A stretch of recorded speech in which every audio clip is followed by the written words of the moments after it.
Hello বন্ধুরা, সকাল প্রায় 8:30টার মতো বাজে। আর দেখো কি দারুণ বৃষ্টি, ওয়েদারটা দেখো, প্যাচপ্যাচে অবস্থা।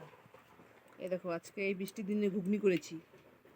কার কার বাড়িতে এরকম ঘুগনি হচ্ছে কমেন্ট করে বলো। এই যে ঘুগনি আমাদের এটা কমপ্লিট হয়ে গেছে, এখন আমরা খাওয়া দাওয়াটা করবো। কেউ হয়তো মুড়ি দিয়ে খাবে, কেউ ভাত দিয়ে খাবে, যার যেটা ভালো লাগে। এই দেখো ঘুগনি, এই দেখো প্লেটে, এটা কাগজের প্লেট, মুড়ি নিয়ে নিলাম।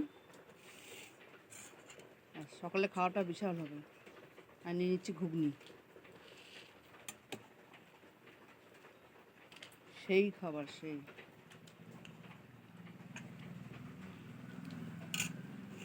চলো, কি গরম।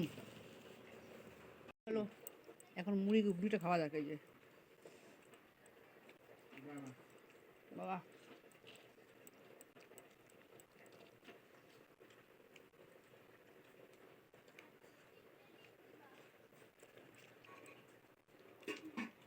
খেয়ে নিচ্ছি মুড়ি ঘুগনি, রাখছি এখন, টাটা।